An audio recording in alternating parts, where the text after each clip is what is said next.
Hello, Ducks fans. Welcome to another episode of the Quack Report. My name's Carter, and today I am joined by Nate, as I am every day. Well, I was gonna say, at least 2 days. It's almost every time. But like 99% of the time.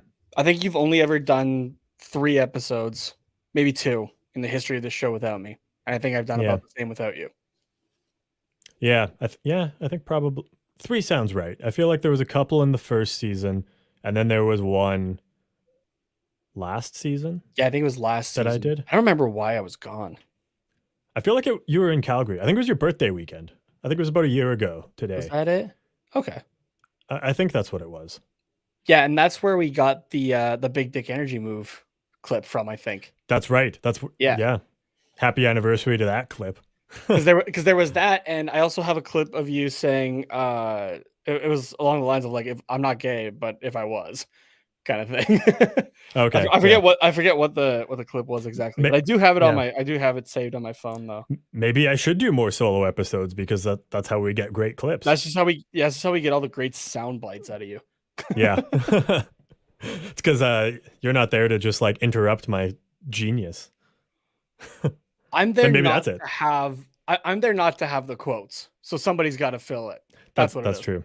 You know what it probably is? It's probably because I like turn off all the lights and I just like lock myself in my room by myself. Like, I mean, like that's how it is now, but I am talking to you in this situation. But when it is just me, then it's like, okay, I am in a room and I'm literally just staring at myself and talking. You're having a conversation with yourself. Yeah. Which when I'm home alone, just like doing chores, like the thoughts in my head or the conversations that I have with not like real conversations, but you know, you know what I mean? Where you're just like talking to yourself, but like in your head. Yeah, like those. I'm not crazy, I promise. Like those, I think, are some of the most fascinating conversations. And you know, when you put a camera in front of it, it's just for the whole world to see. So maybe that's why. The best is when you have the arguments in your head from like something that you had an argument about, and you're like, oh, this is what I should have said, or something like that, right? You're just like, oh yeah. I showed them like a week later in my head. Yeah, that's me like in the shower. That's what I do in the shower is I go through that stuff. If like I know that I'm gonna have to confront someone like the whole week before, every time I shower, I'm like going through that argument in my head and like, oh, it'd be super awesome if I said this, and then it actually happens and it's like not really an argument or something, or like I forget what I was gonna say, and then like 2 weeks later I think of other things that would be awesome to say. So yeah. I definitely understand that. Confirmed, Carter fights people in the shower. Yeah. I think that might be the episode title right there, just shower fights. Just confuse the hell out of everybody. It would be even better if we had traded for Ivan Provorov, and then we could call it Shower Fights. Oh my God.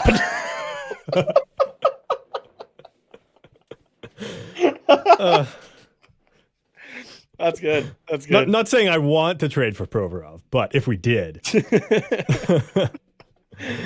We have Richie chiming in here as well from over at the Arizona Coyotes show on the Hockey Podcast Network, the Sporty with Corey and Richie show, saying big Ducks W last night, boys, with the crazy eyes emoji. And he's happy about it because it means one step closer in the road to Connor Bedard for the Arizona Coyotes. So. Yeah, there was, speaking of, I don't know if you saw it, but I think it was like TSN's Bar Down on their Twitter had posted there's a bunch of Photoshops, I think of like eight or 10 teams, I think.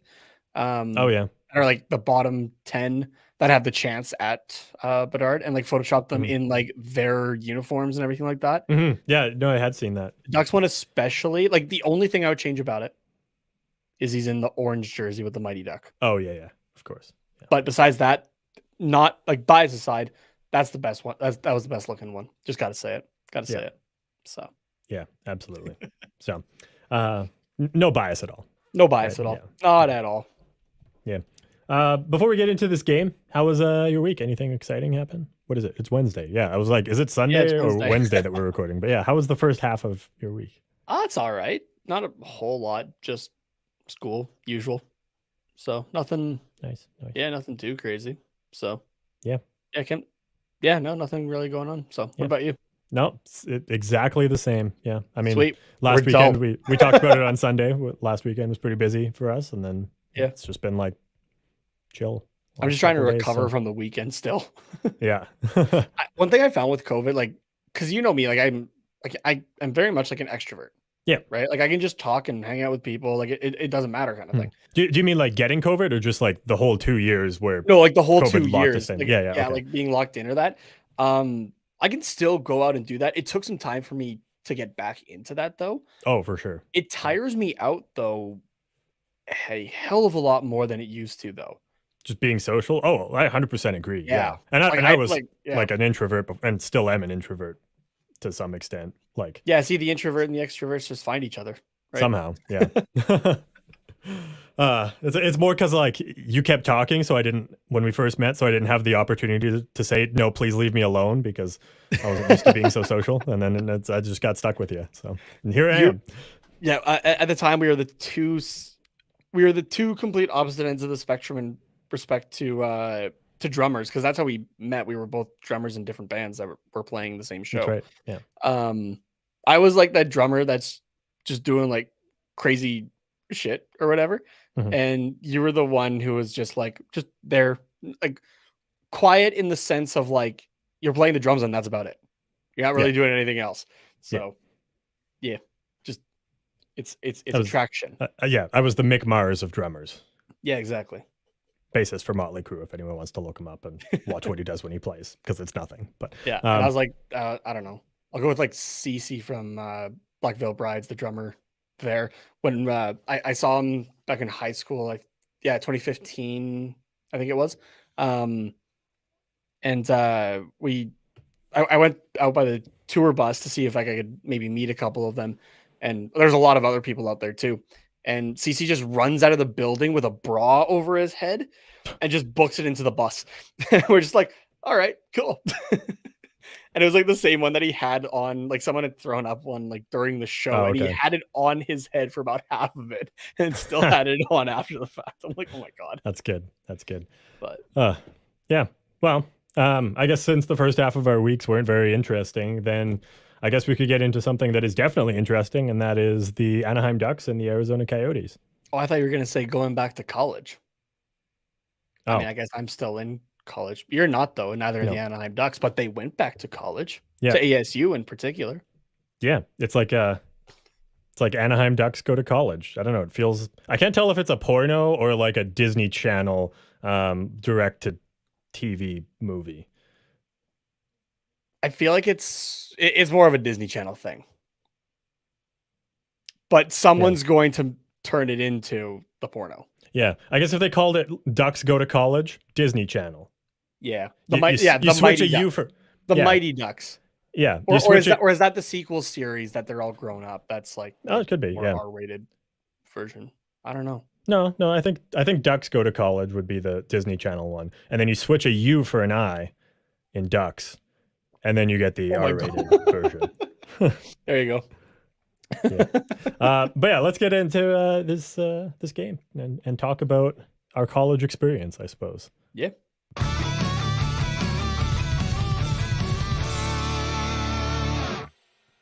So before we actually talk about the game in particular, because this was the first Coyotes game I had, like Coyotes home game I'd actually watched all season. Oh, actually. Yeah. Like, all right.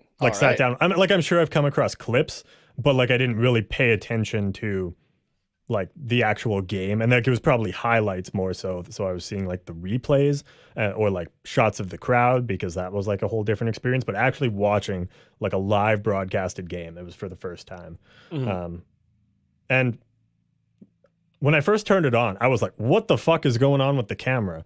Like that was my initial thought, and then after about 30 seconds, I actually really, really enjoyed it. I don't know what it was about it, but like I know that like it was lower and like it was moving a lot more, because I think the camera would have to be closer to the ice. But it felt like more intimate, and then just the angle that it was at, I felt like I could see the plays developing a lot better. Whereas when you're way up higher, which it seems like it doesn't make sense, but when I'm up higher, like I feel more removed and like the play isn't as easy to follow. But when I'm down lower, it's like, oh, I can see the play developing, and like all these passes make sense. So I don't know. Did you feel the same way? Yeah, or- no, it is a great view there out of good old Mullet Arena. Definitely, honestly, in my opinion, one of the better like broadcast views that you Yeah. have across the NHL. Which like it's kind of hard maybe to think about that sometimes. Of like, oh, okay, what are the best ones or that sort of thing. But yeah, Because Mullet Arena is they're all definitely pretty similar, yeah, but they're all pretty similar. The one though that sticks to mind right away, or that sticks out in my mind right away for worst though, and this isn't, let's like, count down from 3 and let's say it at the same time because I bet we're thinking of the same thing. I'm curious if we are okay, but I'm gonna preface mine with no Okay. bias, no bias Okay. at all. Okay, Yeah. ready? Yeah. Okay, 3, 2, 1. San SAP Jose. system. Yeah, Okay. Yeah. I say system. I I don't mean care. center, but yeah, Center. Yeah. San Jose. Okay. Yeah, Yeah. by I don't far care the enough to. worst broadcast view in the league. Yeah. I don't know why. The But it's just lighting not is good. atrocious. Like Yeah.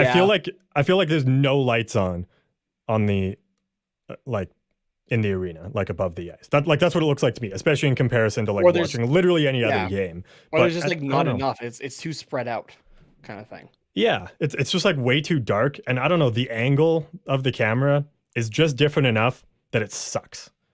And it's Again, I don't know what really it is far about it. back in It's that like arena, it far feels away and low, as opposed to Arizona where it's low, but it's at least close. like. Like Yeah. it's closer. It's what I would imagine being in like the third row at like a Winter Classic game or something looking like. At at the SAP Center. Yeah. Yeah, yeah, Like that broadcast view is what I would imagine like like being in person at a Winter Classic would be. yeah. But for TV, it's awful. Yeah, exactly. So yeah, I don't know what it is, but yeah, Arizona. Honestly, say what you want about it. It's a pretty good broadcast. So Yeah. yeah, would not be mad about them. Well, I mean, I don't really care where they play. Like as long as they're playing hockey and we get to kick the shit out of them every once in a while, then I'm fine. But like, I'm honestly not mad about what's come out of that because of the camera angle, and I honestly hope that more teams try and achieve that like closer to the action, but I guess kind of broadcast feel to it. Yeah, I feel like there are maybe some issues just because of like how the arenas are built that Yeah. you might come into issues of like, are you, with camera angles or like where you're trying to put the cameras, are you gonna like block spectator Mhm. views or that kind of thing? But Yeah, like arenas would kind of have to yeah. be built specifically with that in mind. But I mean, there's a lot of old arenas in the NHL, and I think we're going to see a lot of new barns coming up. And I hope that they kind of take this as a reference point of like something that does actually work. So Yeah, who would have ever thought that leading into this whole thing with the Arizona Coyotes and their arena situation that we would go, you know what, they should actually take some pointers from this. Like other teams should take some yeah, pointers right. from this. Yeah. I don't think anybody, especially us, thought we were going to say anything like that. At least, No, so, definitely not. Yeah, and I'm sure there's still lots of other things that are not great about the arena, but credit where it's due. So yeah. One thing from like in the arena though that I've at least seen is they have awesome giveaways, and I feel like it's probably because they have less seats to hand things out to that they can kind of raise the value on what they're giving away. Like there was one night that they were like wearing their reverse retro jerseys. Mm-hmm. And they put mind you, as a Fanatics, but still, a Fanatics reverse retro jersey on every seat in the building. Shit. To give out. I'm like, that's awesome. That's Dude, sweet. It I don't would even be care if cheaper. it's a Fanatics one. I would take that. Absolutely. It would be cheaper for us to buy a plane ticket to fly, like drive across the border from where we are, buy a plane ticket to fly to Arizona and get a ticket to the game and then fly back and then drive back home across the border the other way. It would be cheaper for both of us to do that than probably to order like a reverse retro jersey from the Arizona team store in particular. With actually, no, and all that maybe even the NHL shop actually. Probably, like yeah. Store, yeah. Yeah. So, we got Andrew in the chat saying hi, guys. What's going on, Andrew?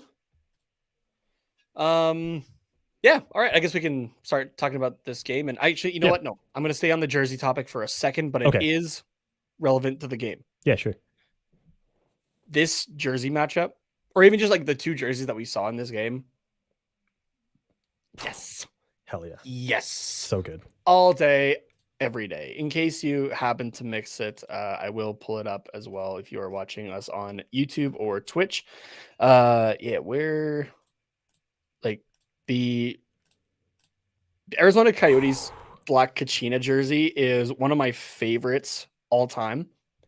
And it baffles That's me that cool. my girlfriend is not a fan of it. She hates it and Hmm. calls it ugly to my face. And I'm like, no, you're wrong. Yeah. Everyone's entitled to their opinion, but that's a But wrong opinion. yeah. Um, but then like obviously the Ducks and their reverse retro jersey being shown off last night, like this was just perfect. Yeah. Just It was so like good. the 90s, but modernized and just fantastic. Yeah. Beautiful. Yeah. Absolutely loved it. Yeah. It And was I think good we need more of this. Anaheim, bring these jerseys back full time, please. for sure. Yeah. Andrew agrees here, saying sick ass jersey. Yeah. Yeah, So good. absolutely. Yeah. Yeah. So a little more about this game, I guess. Ducks win 5-2. Again, in case you missed the score. Pretty even matchup with the deserve to win meter having the Arizona Coyotes at a 58.3%. Although I think Anaheim outshot them for most of the game, but they kind of pushed back in the third, if I remember Yeah, a correctly. large So chunk was Anaheim actually with the shots, which was nuts when you were first kind of looking at it. Like I took a look and was like, wait a second, the shots are what now to what? yeah. This doesn't happen for the Anaheim Ducks. What are you talking about? And then expected goals 4.81 for the Anaheim Ducks to 3.52 for the Arizona Coyotes. So Ducks kind of right where they should be, and Anthony Stellaris putting on quite the performance. Yeah, he played really well in this game. A nice rebound game for him after that catastrophe of a first period, only period that he got to play in Columbus there Mhm. back on Thursday. Um, yeah, 39 shots against, 37 saves against Arizona there for a 949 save percentage, a 1.52 goal save above expected. And the only two goals that he allowed were both on high danger shots as Mhm. well. Faced 7 in this game, stopped 5 of them. So It's pretty good. yeah, he was doing awesome. Can't And there ask for was, much more than that. yeah, there's one save in particular that stuck out for me, which was that right pad save on Dylan Gunther. I think it was about 4 minutes left in the second period there. Mm-hmm. Just on a rebound chance. Gunther's just right on the doorstep there. And yeah, that was a fantastic save, I thought, by Stellaris. So Oh, um absolutely. Yeah, that was really good. yeah, Yeah, I know which one you're talking about a there. well played game by him as well. So and yeah, with the amount of opportunities that the Coyotes had on the doorstep in the slot, like this is a fantastic game by Anthony Stellaris, I think. And yeah, like I said, Mhm. just a nice rebound game for him. Yeah, absolutely. Nice to see him get a start and actually like um, I guess like perform in it. Like not that he doesn't always perform, but like sometimes it's hit or miss. Like when he actually gets a start, like we saw against Columbus, where yeah, he gave up 5 goals, or no, it was 3 goals in the first period. Was it? Yeah, No, three no, it goals. was 5. Was it? No, Oh it's yes, 3. yeah, No, three five goals three was against the. the first. Never mind. Sorry, that was such a roller coaster. But yeah, 3 goals against, and like it's hard to really blame him because the team around him played atrociously too. But then to come back and have a performance like this where he basically had a shutout he had a shutout for what 50 minutes. Yeah. The shutout was broken at the 9-16 mark. I made a note of that in particular. Okay. Yeah. So it was awesome, and like the Coyotes, like they weren't pressing like maybe some of the better teams in the league, but like they're still an NHL team. Like they weren't just rolling over and dying as soon as it was like 1 or 2 nothing. Like they were still getting their chances, like 7 high danger shots against, and they scored on 2 of them. So it yeah, it was a great performance by him. So Yeah, exactly. um, I'm also gonna in particular to the shutout. I'm gonna shout out on Twitter, randoms F8, Jamie's Zebras for using the S word shutout unacceptable. before it had actually happened. Um, and they did say as well, like I'm just testing something, but if it doesn't happen, then I'll personally take the blame. So Maybe I just made don't sure to test it. I made sure Just to be don't a test little it. bit of a little bit of a shit disturber and quote tweeted it when Arizona did get that first goal. So, but yeah, shout out to Jamie Zebras as well for just having fun with it. So Yeah. I don't think we've ever banned anyone from the show, but I think that's like that's almost a fireable offense. Like if it happens once, you get written up. But if it happens a second time, I'm sorry, but Jamie Zebras, you're out. You're gone. there's a difference. I'll say there's a difference between a test and doing it just because you don't believe in the superstition. The superstition is real, people. Trust me. I'm a goalie. Don't test the hockey. Like why? Why test that? Don't Just do don't. it. Yeah. The hockey gods are cruel and unforgiving. Now we're not going to get Connor Bedard. Thanks. And I don't think it was much longer as well that the Ducks broadcasting team had also said it. And I was like, you've got to be kidding me. And then sure enough, the goal happened. I was like, come on, everybody. Come on. Do we not know this by now? Do we not know this? It's dumb. It's really dumb. But you know what? One day, maybe one day we'll figure it out. So yeah, we talked about Stellaris having a stellar performance already, but there was a lot of other players who had fantastic games. Most notably, I think Troy Terry, who we talked about on our last episode. He was on a wild goalless drought. Oh yeah, you have it in here. Look at you go. 16 games, and going all the way back to December 15th against the Montreal Canadiens was the last time he scored. And yeah, he got a goal. And I'll say too, a freaking nice goal too. Yeah. Turned on the Jets and made the Coyotes defense look, well, I mean, kind of do look like pylons anyways, but made them look more like pylons. So no, remember, we're not, there's times where it's, offensive to pylons. We're not doing that. We're not doing that anymore. Okay. But no, I get what you mean. Yeah, he just turned on the Jets and just flew by everybody. Yeah, it was a beautiful goal by Terry, and definitely one that he needed. So after that 16 game goalless streak, like that's nuts. Like not even just for Troy Terry, but just like a top 6 player going 16 games without a goal. Yeah, an NHL All-Star going 16. Yeah, that too. It's quite rare. But yeah, put up. He also put up 2 assists there with that and tied his season high points in a game. Season or career high? Oh, season high. Yeah, season high. So, he also had 3 points against Seattle in the season opener, home opener, and as well against Vancouver on November 3rd. So, nice. Yeah, no, that was a fantastic night for Terry. I also have to apologize as well. I fucked up a reference on the Twitter account. Okay. I don't know if you ever were watched High School Musical on Family Channel, Disney Channel, I guess, for those people in the States. But I think it's in the second one that Zac Efron's character Troy gives Gabriella a necklace with a little T on it. Oh yeah. And she says like T as in Troy, and I fucked up the reference and I said T for Troy. So I apologize to everybody for that one. Yeah, I feel ashamed. Of myself. So, and even Annie OD called me out on it. So, well, that's good. Someone had to. So. Yeah. So, yeah, I should have a boo button on the keyboard. I don't know why I don't. Do I not have booing? We have the sad horns. That's good enough. Unless you want the boos for like watch-alongs for when the other team scores. Yeah, that's what I was thinking. That or like when whenever Klingberg does something stupid, so then we can at least have a key that we hit every single episode. Yeah, that's true. Yeah, I don't know. Yeah, that's true.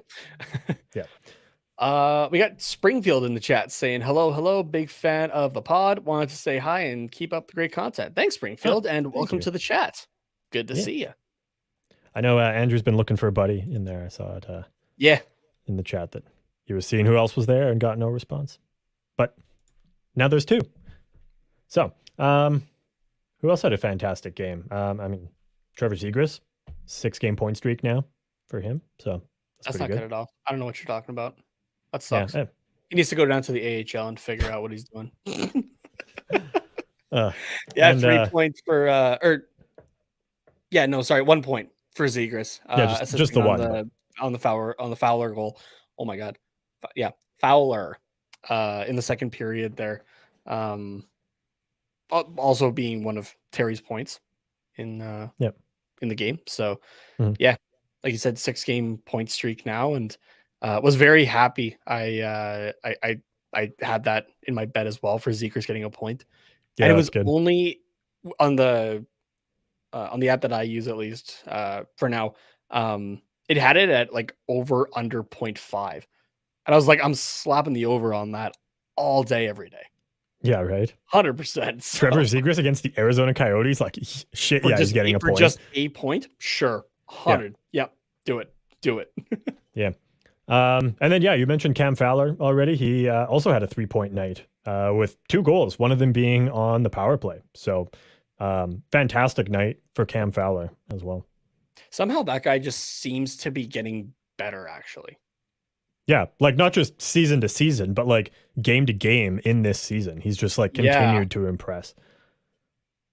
like So he's like I want him to stick around. That's a guy that I don't want to be trying to yeah. sell for pieces, right? Like we unfortunately did for Hampus Lindholm, who's still just tearing it up as well for the Boston Bruins this Mhm. season. Yeah. Um, Um, not that it's going to be like anytime soon, because I think so, yeah, Fowler still has a couple more years on his contract. I think a couple, Um, yeah, but yeah, I don't see him going anywhere because I think he's so important to the leadership group. And like we've talked about it before, and they still shipped Josh Manson out, even though he had an A, and I don't yeah, think Lindholm did. Um, but I don't know, like those guys, they're still different to Fowler. It like Fowler's been around for like a long, long time. So yeah, whereas, he's definitely yeah, like one of the few that you make sure you keep around. yeah.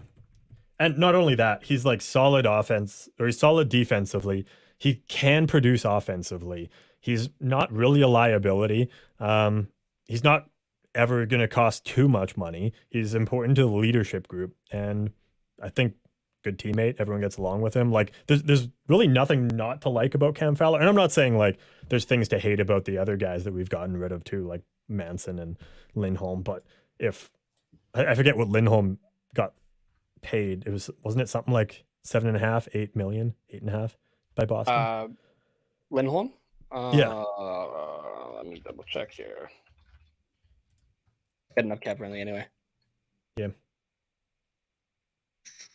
yeah. I was pulling up Cam Fowler as well. Yeah, he's signed through the 25-26 season, so he's in the 5th year of an 8-year deal. So yeah, he's not going anywhere anytime soon. Plus, he Uh, has a 4-team trade list. He can only pick 4 teams to go to. So like, that's all right then. I yeah, will gladly take that. yeah, at 6.5 million. So very, very good deal.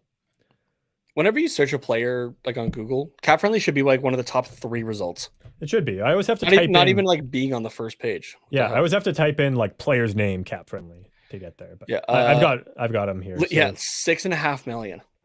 yeah, so same as Fowler. Same as Fowler. God damn. Yeah, I mean, okay, so it's not horrible, but like, and especially you look at what Lindholm's doing in Boston now. Like, I was gonna yeah, say that's horrible. fantastic. That's But fantastic. That's yeah, fantastic value but for what do both you? guys. Yeah, but would if we sign Lindholm to? Oh, I guess sorry, it is 8 years for that one. I thought it was only 7, but it was a trade and then sign. So, where was I going with this? Oh yes, if you sign Lindholm to an identical deal in Anaheim, and he's playing in Anaheim this season, there's no way he's putting up the same stats that he is now just because of the team around him. Oh yeah, no, but he's still, I think, great for you defensively. Oh, for sure. Yeah, he still far exceeds the value of his contract, but And he just gives you a yeah. little bit more depth, because as much as I would want like him and Fowler together, that's the one time where I'd say, okay, you put one of those guys on the second line just Yeah. to, try to even out the effects of Shattenkirk and Klingberg. Yeah. If I'm Yeah. being honest. Yeah, really. Yeah. Just so that your defense can be like a net zero. Yeah, exactly. But yeah, anyways, long story or long way of saying Fowler had a phenomenal game on Tuesday night. That was, I guess, and continues to have a phenomenal season. So please, I hope he doesn't go anywhere. And 4-team trade list makes that very easy. But yeah. Yeah, we'll come back to this one here because I think it'll be a good discussion to end it off on. When was the Ducks' sixth regulation win? And we are 48 games into the season. So quick maths, that's one regulation win every 8 games. Remember, we did go the first, what was it, 28 Yeah, so they picked games it up a without a little regulation win? bit, but Yeah. still, yikes. So I did have to check into it because I was like, oh, maybe it kind of happens. They're on pace right now for the exact number is 10.25 wins. Obviously, you can't have a quarter of a win. Mhm. So that one I'm rounding down. They're on pace to break the least regulation wins record post lockout, which Yeah. again was the 13-14 Buffalo Sabres with 11. Mhm. Yikes. Yeah, I'm just gonna do a little more number crunching because I'm pretty sure it was game 28 or game 29, sorry, that we got our first regulation win. So if we're just taking the 20 games, the last 20 games, we have 6 regulation wins in the last 20 games as well. So, and then I guess we would have 34 games left. So, I feel like I did that wrong. There's no way that's right. Minus 48 times that. Okay. Come on, So yeah, we're math on pace. butter. We're on pace for another 11 for the rest of the season. So not just like total 11, but for the rest of the season, we're on pace for 10 to 11, which But means do we'll they finish with 16, 17. but do they actually do it? Is the thing. Yeah. You think they do it? Uh Remember, the trade deadline is coming up. I know we don't have a whole heck of a lot, but yeah. See, the first bit of our schedule was very tough. Like we played a lot of teams that are currently in playoff positions early in the season. And going forward now, at least up until the trade deadline, we play a lot of teams that are not in a playoff position. So I think that we'll get a few more than we might be used to over the next month to 6 weeks. And then come the end of the season, when we're playing kind of a mix of teams in playoff positions and those not, then I think we'll maybe start to lose a lot more because we are going to be big sellers at the deadline, I think. But yeah, I don't know. I think if I had to put a number on it right now, and I'm just going to pull it out of thin air, I'm going to say we get 13. No, 14. I'm going to say we finish with 14. So we get 8 more to finish the season. That's quite a bit. Yeah. I got to say that's quite a bit. Yeah. But we have 36 games left, so that's one every 4 to 5 games we get a regulation win. Fuck, that does seem high though, doesn't it? Yeah. Yep. Say it out loud. Now you're getting it. Now you're getting it. Yeah. Okay, I say we finish with. I'll go back to what I originally said. 13. We finish with 13. So we'll get 7 more in 36 games. So yeah, one every 5-ish, five, just over 5 games, we'll get one regulation win. I think that I could maybe get behind. Because we do play Arizona again this week. So yeah, that's true. Which I'm not going to say it's a guarantee. Yeah, no, I think they're gonna. No pun intended. I think they're gonna come back with a little more bite in the next game. You don't lie. You intended that. A little more grit. I don't know. What do you want me to say? I don't know. Passion, emotion, fire. Sure. Try. Yeah. Sure. Yeah. What else we got here? We got a couple comments here really quickly. Oh yeah, let's do it. We had Andrew a little bit ago saying that he was heading out. Have a good night and hope to get more people in later. Have a good night, Andrew. Thanks for stopping in. Yeah. I know he left a like on the stream on his way out, and we brought us up to 5 likes already. Thank you very much. Yeah. We do have a question from Rory. Speaking of the trade deadline, which I know we kind of touched on it, I think a little bit Sunday or last Wednesday's episode, but Yeah. I don't know if we really dove into it. I think Rory's asking, do you think any team would be desperate enough to want Shattenkirk? I'm gonna let you answer this one first, Carter. I guess I've seen it there for a little bit longer, so I've Yeah. kind of had some time to think about it as well. Yeah, that's fair. I don't think there's going to be a team that's going to desperately want Shattenkirk, but I think in the weeks leading up to the trade deadline, any team in a playoff position that has any defenseman go down with a long-term injury, I think they are willing to pay for Kevin Shattenkirk essentially as insurance to be the seventh D man for if the guy that goes down is either out longer than they expect, in other words, into the playoffs, or they know that that guy's going to be out and okay, now we need to add, say, a Kevin Shattenkirk type that has played in the playoffs before and just we know what we're going to get from him every night, as like insurance in case a second guy goes down for the rest of the season. Yeah, I don't think anybody's going to be desperate to want him. A team that would be looking for him, I think, is like you said, like somebody who's looking for a seventh, like some depth options. Maybe if they're looking to fill out though their bottom pairing, I think that could be a good option there. Like I can't think of any like, veteran presence a little bit on the back end.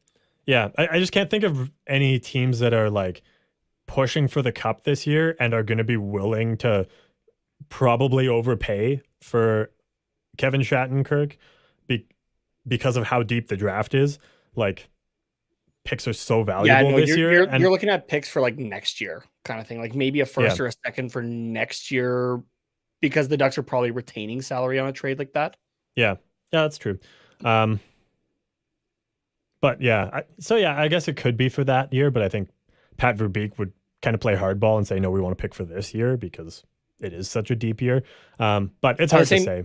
I was going to say at the same time, though, I think Pat Verbeek understands that you're not getting a this year pick for Kevin Shattenkirk. John Klingberg, maybe, probably. Hopefully. Hopefully, yeah. But Kevin Shattenkirk, that's a next year or 2 year pick. Honestly, I think that Kevin Shattenkirk is a more valuable trade piece for the Ducks than John Klingberg is. Because John Klingberg... Hot take alert. Holy shit. John Klingberg, yes, he's... Well, both of them are on expiring deals. John Klingberg is making $7 million. So at 50% retained, a team is still paying $3.5 million to ice or not. They're paying $3.5 million against the cap for John Klingberg, which... Yes, we know the salary cap doesn't exist in the playoffs, but until then, he's taking up $3.5 million of your roster spot, which is a couple bottom six forwards, a couple bottom pairing defensemen, a middle six forward. Kevin Shattenkirk, on the other hand, I want to make sure I have his cap hit right. His cap hit, like if they took it on 100%, is 3.9. So half of that, 2.95. Is a cheaper no, option. 2.8. 2.8, right? No, 2.95. I was right. So much cheaper. And also, Kevin Shattenkirk has, correct me if I'm wrong, but he has Stanley Cups to his name. No. With Washington and Tampa? Oh, yeah, I think with Washington. Where is it here? Oh, yeah, the Bubble Cup with Tampa. Yeah.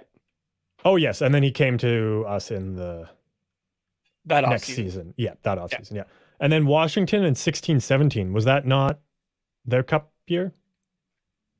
17-18. The next year. Okay. Yeah. That was the first Vegas season. Oh, okay. And then when did St. Louis win their cup? Because he was there for a while. Was the following season, 18-19. Oh, okay. So he was also in New York for that. Damn. Yeah. So when he was in New York, the two teams he played for previously in the 16-17 season, both won cups. That is why you go for John Klingberg instead of Kevin Shattenkirk. Okay, things are making more sense. But like he still has experience with deep cup runs, whereas I don't think Klingberg really does, unless I'm sorely mistaken. But With yeah, no, he's been Dallas, in Dallas forever. But like they haven't like they went. I guess they went to the Cup that Dallas final team in went in 20. 1920. Yeah, I guess. Oh I'm wow! pulling up So pulling up the Klingberg and playoff numbers. Yeah, Shattenkirk both played in that final in the bubble, and then now they're both in Anaheim. That's wild. I wonder if they yeah, talk about that ever. and the 2 seasons before that as well, Klingberg and the Dallas Stars went to the second round Okay, in both 16. Oh no, sorry, not the 15, previous 16. yeah, 15, 16, and then 18, 19. So Yeah, so there's a couple of years off. But yeah, like Klingberg got 59 playoff games to his name. yeah, that's fair. So okay, they're comparable in that sense. So I was a little mistaken, but much cheaper cap hit for John Klingberg, which yes, it's only what did I say? 1.95. I'm just gonna do the math. 3.9 divided by 2. Yes, 1.95 minus 3.5. That's a difference of $1.5 million, which with how tight the cap is for especially playoff teams and playoff contenders this year. Yeah, but nobody's willing to pay John Klingberg to just suck ass on the third pairing ever. Like no playoff contending team is willing to do that. But at least if you're bringing in Kevin Shattenkirk, you know what you're getting. You know you're getting mistakes, but you can bury him with 6 minutes on the third pairing for $1.5 million, and he's just going to do his job, and he'll probably make some mistakes, but it'll be against third and fourth liners. And hopefully it doesn't burn you, and your team is deep enough that you can outscore Kevin Shattenkirk's mistakes. Nobody is outscoring John Klingberg's mistakes, and he provides nothing offensively.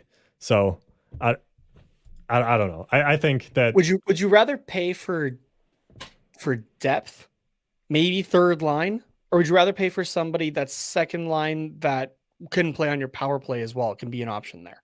Are you talking about Klingberg? There's more value there. But there's not this season because he's been awful on the power play. He's been awful, but also look at the Ducks team, right? Like that's what I've been saying. Like it is. But look at what Fowler's been able to do on the power play. Yeah, he's turned it into league average, whereas Klingberg had it at the bottom. Cam Fowler's awesome. Cam Fowler is an Anaheim Duck for life. John Klingberg is here for a cup of coffee. Yeah. So why is anybody bringing that in to a playoff room? And if you are a playoff team, odds are you have your power play figured out, because if you don't, you're not a playoff team. Like, I can't think of one playoff contender this year that has a garbage power play. They all have, like, at least decent power plays. Let's take a look. Power play percentage. I just don't think that if you're looking at the two, and if I'm an NHL GM, which obviously I'm not, and there's probably a good reason why I'm not, I think that if I was spending a first or a second round pick this year, I would rather spend it on Kevin Shattenkirk than John Klingberg, if those were my only two options.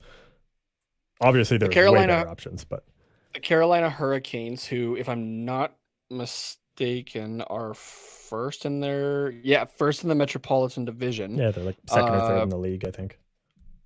Have the 26th ranked power play at 18.4%. Oh boy. Okay, that's one example. Could help. Let's take a look. But if you're the Carolina Hurricanes, are you bringing in John Klingberg when you have Brent Burns already? Like, we saw what happens with Burns and Carlson when they're on the same team. Yeah, but Burns is also closer to 40 than he is 30. So is Klingberg. Klingberg's 30. Okay, well, he looks like he's 30 exactly. Oh, Jesus. Okay, well, he looks like he should be closer to 40, so that's on him. The Seattle Kraken are 20th with a 20.3%. They are an exception because their 5-on-5 play is astounding, and they essentially just have like 4 second lines. Okay, the Washington Capitals are in a wild card spot right now in 19th, also at 20.3. Exactly, they're in a wild card spot. Above, I would not consider them a contender. Okay, right above them, the New Jersey Devils at 18th with 21.4. The Rangers at 17 at 21.9. That's not bad. That's really not bad. Right, but it could be better. I'm sure that's something they would want to improve. And you think that adding John Klingberg to Washington or New Jersey's power play keeps them where they are or makes it better. You don't think it tanks them below 20%. Washington's potentially, because that's a power play that should be higher, considering who is usually on it. And you think that John Klingberg is going to be able to just feed sweet dishes to Alex Ovechkin and they're going to score like a power play goal a game for the rest of the year? When John Klingberg actually decides to pass instead of throwing it into the feet of everybody else on the team or on the ice, he can give good dishes. Yeah, but he's not doing that. No, but that's where you tell him, okay, John, this is what you're doing here. You're setting up Ovechkin. What guy wouldn't want to do that? Or on Anaheim, you're setting up Mason McTavish. You're setting up Trevor Zegras. You're setting up Coyotes. Obviously, that's not.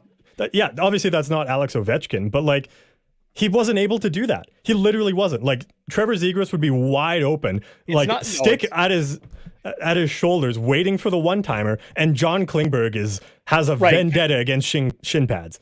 Right, because Klingberg's trying to score. He wasn't looking for the passing options. Yeah. And why would that be any different when he's playing with the Washington power play? Because he comes into Washington, and who's the coach in Washington right now, even? I have no idea. Forget offhand. Yeah.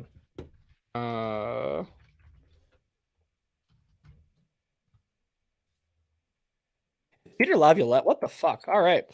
But yeah, okay, especially Laviolette. He sits him down and goes, John, just welcome to Washington. You are passing to Ovechkin. You got that? And John goes, yes, sir. And then he fires it into shin pads anyways, and the other team gets a breakaway going the other way to score shorthanded goals for the rest of the season. Yeah, and Peter Laviolette busts his head with a clipboard after the fact. Fucking do it. Wish Dallas Eakins would do that. Christ. Anyways. No, I think Klingberg has more value, but there is value for a type of team for Kevin Shattenkirk. It's a team that's headed to the playoffs that wants depth or to solidify a bottom three or a bottom pairing. Yeah. Third line.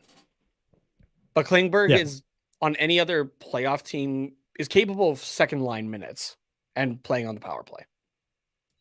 Theoretically, I will say. I like how this question from Rory, do you think any team would be desperate enough to want Shattenkirk? Just like we kind of answered it and then we could have moved on. And then I said something stupid and then 15 minutes later, here we are. And I was serious about that. I swear, if both of these guys get traded at the trade deadline, I think Kevin Shattenkirk gets a better return than John Klingberg does. And I'm just going to leave it at that. You can agree or disagree. I don't care, but I'm leaving it there because we have to take a break. You know what? No, I'm writing this down actually. Do it. Yeah. Write the episode number 2 and write 49 minutes. Let me fucking finish. Okay. I'm writing this down because I want to put something down on it. Okay. Let's have a bet for it. In the spirit of DraftKings Sportsbook, promo code THPN, you can't bet on this. I don't think. Maybe you can. I don't know. I doubt it. It'd be nice if we could ask them to do this bet. Yeah. Okay, so I'm saying so the condition is that both guys are traded. If only one is traded, then deal's off. Yeah. So I'm saying that Klingberg gets a better return. Mm-hmm. And Carter is saying that Shattenkirk does. Yeah.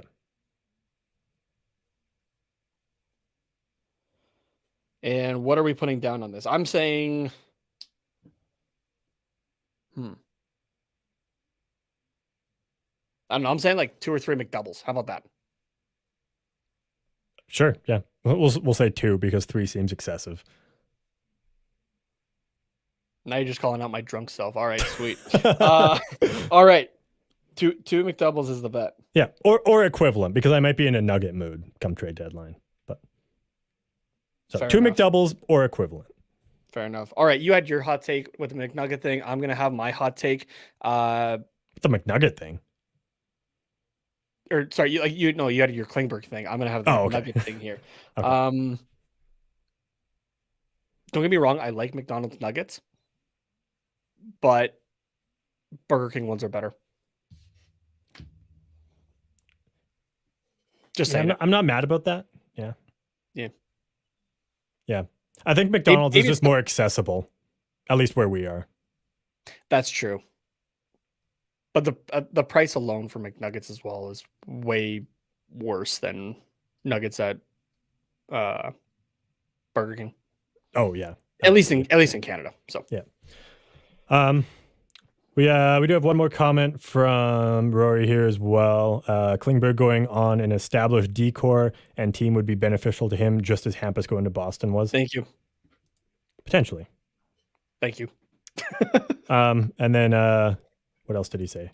But for an encore, what about Gibson? Oh, okay. I don't know if we should. What about Gibson this trade deadline draft or at all? Feel as if it's the biggest question for the team. I'll just say it's not happening. No, I don't think so. It's I would not be happening. shocked. Yeah. Yeah. I'd be very shocked. Okay. We're going to take a quick break. Sorry, I was just going to explain. Even at 50% for the amount that he has left, the Ducks, for the long there's left, the Ducks aren't wanting to take that because they have to spend some money this summer. Yeah. And I don't think any team is taking that on even at half retained right now. Yeah, probably not. And we do need to have somebody to play with Lucas Dostal because we can't just run him for 82 games. And I would rather have Gibson Dostal than Stolarz Dostal. Yeah, remember Stolarz is also a UFA at the end of this year. So Stolarz might be getting a return this trade deadline. That's true. That's very true. Yeah. Okay. Yeah, we're going to take a quick break with our friends over at DraftKings Sportsbook. Unfortunately, you cannot join our Shattenkirk Klingberg bet on this, but there's tons of other ones that you can do. Just use promo code THPN. And you can also bet on the NFL since, playoff NFL is going on as well. So be sure to do that. And we will see you guys in just a minute here. 4 NFL teams, 2 conference championship games, and only a few more shots to win big on the playoffs with DraftKings Sportsbook, an official sports betting partner of the NFL. Counting down to Super Bowl 57, new customers can bet just $5 and get $200 in free bets instantly. Not a new customer? You can feel the conference championship thrills with stepped-up same-game parlays. Take your shot at an even bigger NFL payout and boost your winnings with each leg you add up to 100%. So, what are you waiting for? Download the DraftKings Sportsbook app and use the promo code THPN. New customers can bet just $5 on the conference championships and get $200 in free bets instantly. Again, that's promo code THPN, as in the Hockey Podcast Network, only at DraftKings Sportsbook, an official sports betting partner of the NFL. Minimum age and eligibility restrictions apply. See show notes for details.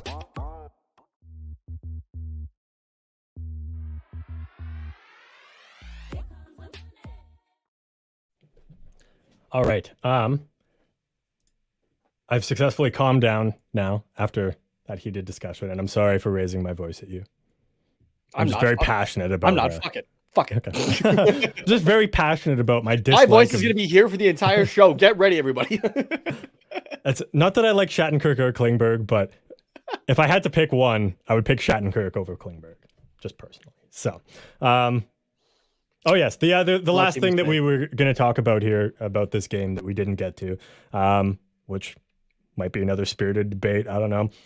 Did Silfverberg miss the empty net on accident, or was it a play for Henrique to get it? That's a question you had there. I'm on team 4D chess move where he banked it because he knew he didn't have the shot, so he just like played it off the boards because he knew Henrique was going to be there for the essentially 100% guarantee. For the laughs, I'm going to agree with you. Okay. Silfverberg, though, has also just been snake bitten on any net that is not his own this season. So fair. That's fair. I'm going to go with it was a miss in my head, but out loud, I'm going to agree with you. Okay. Honestly, yeah, you're right. With Silfverberg's track record this season, it was kind of a win-win for him. He hits it. It's like, boom, sick. He hit an empty net. This is great. Nobody's mad. Or he misses the net and Henrique just puts it in anyways. And he's like, yeah, I meant to do that. Sick pass, hey. Honestly, can't really lose if you're Silfverberg there. So, but yeah, it was funny to see like the broadcasters debate it and like the team like poke him about it. So because they weren't on a power play, right? So that would have technically should have been icing otherwise because he was behind the red line. Yeah, but Henrique was like miles ahead of the Arizona defender. Like it wasn't even close. No, Like he was that's- at the that's hash marks true. by the time the other guy was at the blue line. So like it was not quite that Yeah, but obvious, yeah, I guess. But I get what you mean. I would have been shocked if it was icing. There would have been booze raining down from all the way up here from Canada. The whole continent. I thought you were gonna say the second bowl. I'm like, there wasn't a second bowl at Mullet Arena. No, yeah. Canada is the second bowl at Mullet Arena, essentially. Fair enough. So yeah, that wraps up the game against the Arizona Coyotes. We will talk about the Coyotes a little bit more later on in the episode. Now stop winning, please. We want Bedard. Yeah. Okay, let's get into a little bit of news here. Injury update. John Klingberg did not play against the Arizona Coyotes, hence the 5-2 win. Yeah. 50 minutes of no goals against. Yeah. Is it making sense now, everybody? Yeah, we can agree on that part. Yep.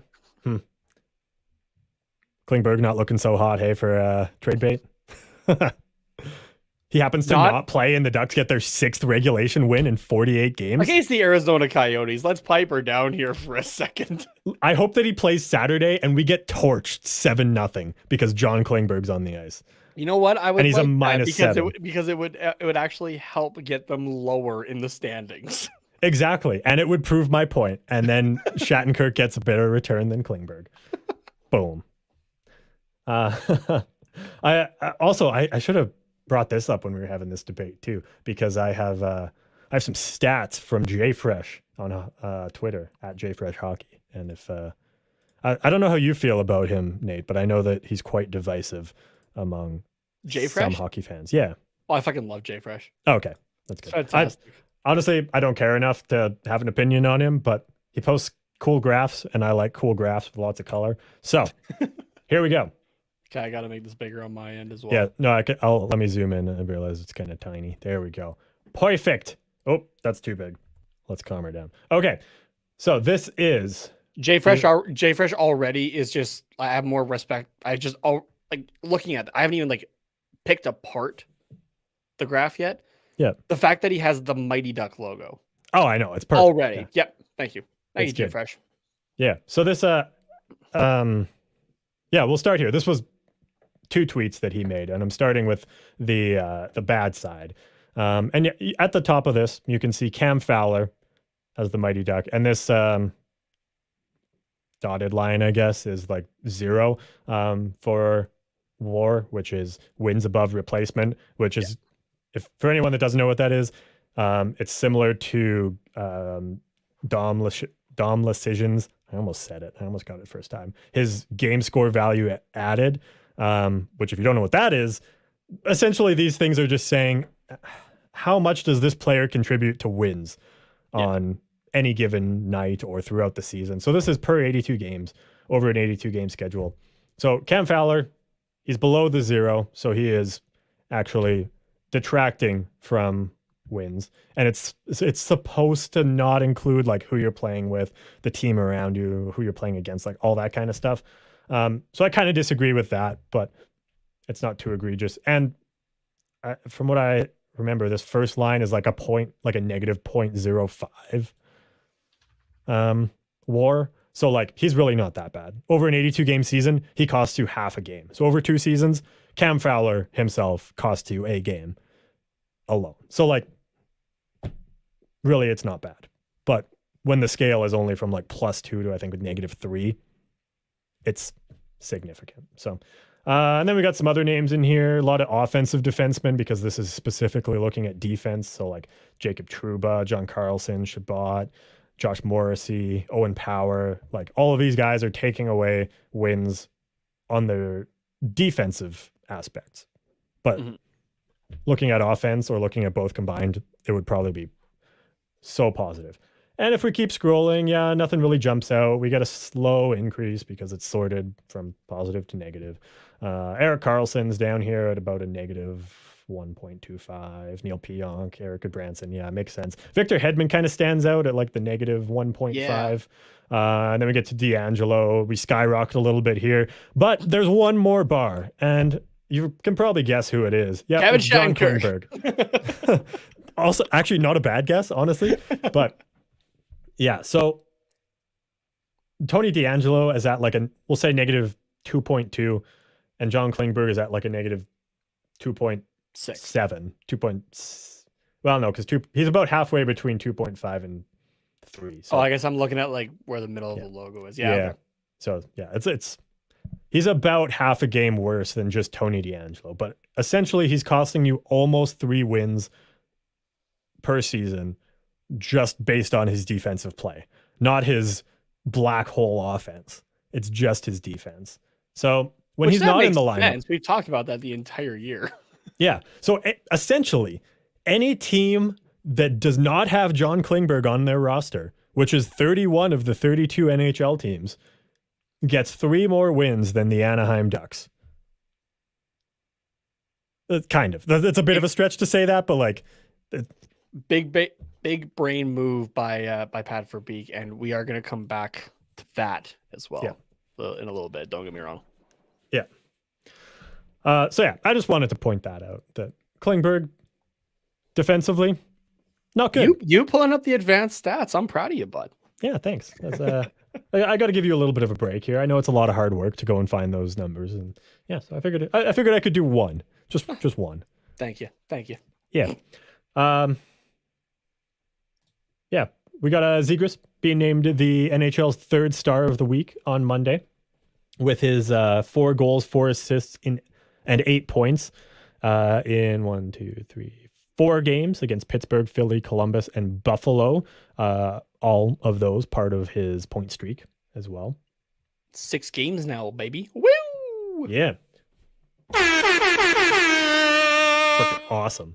So, yeah, very well deserved by Trevor Zegras. Maybe a little bit of foreshadowing that he might be invited to partake in some of the All-Star festivities again, potentially. That'd be cool. I saw some, oh man, where did that go? I saw like they're bringing like the celebrity guests again to the All-Star game. Oh yeah. And there were some names on there. Let me tell you, I want to see if I can find it. Is there just generic Florida man? I would love for them to just grab some random fucking person and say like Florida man, and like they just get to do whatever. Let me see if there's one name in particular that I remember seeing. Okay. And it wasn't Trevor Zegras? No, it wasn't Zegras. Unfortunate. Where did it go? I don't remember who posted the list, and I can't seem to find it. Are you sure it was real? Because I feel like it would be a good news point if it was legit. Okay, here's from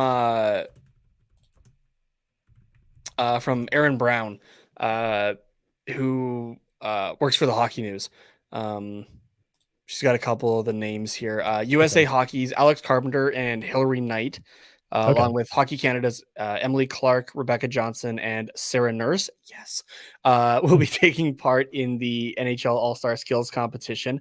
Okay, this is which they did last year as well. So, but this is the name that stuck out to me, and I can't fucking wait. Florida Panthers great, should include maybe Canucks as well. New York Islanders. Roberto Luongo will participate as a celebrity goaltender in the breakaway challenge. Oh, hell yeah. Bobby Lou's back. That's going to be sick. It's going to be so much fun because he's got such a good personality. He does. So. The NHL misses Roberto Luongo. Oh, for sure. For sure. Yeah. Speaking of, well, actually, no, I have no segue for this. Gary Bettman had a press conference in Montreal this week. Yes, boo. See, we need one. We need one on the keyboard. I got to do it. Just for Gary Bettman. Exactly. Yeah. I mean, there's other purposes, but specifically for Gary. I'll have another one that is like twice as long just for Gary. Fair enough. Okay, sorry to cut you off really quickly, just because I have to acknowledge this. Rory's saying Yager needs to come out as a surprise. Oh, for sure. No, he's too busy still tearing it up in the Czech league. Yeah, he's too busy just still being a badass at 50. Yeah, so, I honestly thought that's who you were gonna say when you said Florida Panthers legend, and then I was like, oh, and then you were like Vancouver Canucks, and I was like, oh, no. No. But Obviously, I would go with Calgary Flames legend Jaromir Jagr. yeah, of course. But yeah, Gary Bettman's press conference. Wow, that's a mouthful, surprisingly. I did hear about this, but I think you have a little more info on it, so I'll just throw it over to you and let you take the reins here. Yeah, so Bettman will go around the league throughout the year. I have different press conferences kind of here and there. So he was in Montreal the other day. I think was it yesterday or on Monday? Like Monday. Where he was asked about the idea of teams tanking, especially this year, considering, one of the few guys not on the Anaheim Ducks yet that we keep talking about, Connor Bedard being available for this year, but also just the fact that this year's draft is insane in terms of depth, right? Like, I think it was our buddy Shane. Was it? I'm getting this all confused. Maybe it might have been. It was either him on Flames Nation Radio or when we were all hanging out at my place talking about how the depth of this year's draft is basically you have like the second round is a round 1.5, and then your third round is your second, your fourth round is your third, and so on and so forth. Yeah, he might have mentioned it on the Flames podcast, but I think he did also kind of talk about it the other night. I vaguely remember that, but I enjoy listening to Shane. Let's put it that way. That's why I have it confused. But yeah, so with that, somebody asked Gary Bettman just kind of about like the idea of teams tanking and that kind of thing, in which Gary Bettman had another quote that everybody laughed at this season. The first one being the, we did a poll of NHL fans and found that they enjoy or they don't mind the digital boards. Oh yeah, my sister watched like 2 minutes of the Ducks Coyotes game with me last night and said that the boards were distracting and that she hated them. Yeah. You know what they probably did? They probably went to they asked home arenas Gary and they Bettman asked and people Bill Daly. They asked hockey fans in attendance at the arena. It's like, what do you think of the digital board ads? And then they were like, I don't know what they're talking about. Thinking sure, about I don't care, I guess. the one or two in the board, like the LED ones, at MSG or something like that. Yeah, exactly. Yeah, and they're like, oh yeah, I don't mind. Yeah, that's probably who they asked. Yeah. So the other one though was in pertaining to tanking, where Gary Bettman said that, quote, nobody tanks because we have a weighted lottery. You're not going to lose games to increase your odds by a couple of percentage points. That's silly. And frankly, suggesting tanking, I believe, is inconsistent with the professionalism that our players and our coaches have. Nobody tanks. Are we even 18.5% sure about that, Gary? 13.5%? Maybe 11.5%? If you're wondering why I'm pulling those numbers out, it's because those are the odds for the top 3 teams to get the first overall pick in the lottery. If I'm reading Tankathon correctly. Yeah. And yeah. Are we sure about that, Gary? Mm-hmm. I think we're seeing a lot of it this year. Now, you know what? He does have a point in that players and coaches aren't out there to tank. That's where he has a point. They're the ones that want to win, but there's other people that can contribute to tanking besides the players and coaches. Exactly. And I think this is what you're going to reference here with your next point. But so there was Matt Marchese on Sportsnet today on Sportsnet 960 The Fan had a good point speaking to Logan Gordon today, where Matt had said, quote, Gary is right. Players and coaches do not tank, but front offices and ownership groups look at the potential for having Connor Bedard in their lineup for the next 10 years. Owners especially see dollar signs. You don't think the Samuelis even are looking at Connor Bedard and going, give it to me. Let's start the tank now. Yeah, exactly. Rory says that here. Chicago had a fire sale on draft day last year. Columbus could have easily added pieces when players went down. And Sharks, Ducks didn't do much to add players to contend. He had a comment from earlier. Then if Klingberg is on the ice and is a, quote, bad luck charm, Ducks could keep him to ensure more losses for Bedard. Is that not a 4D chess move by Pat Verbeek? Looking saying, this guy's defense sucks. So let's just throw him on an already shitty defense.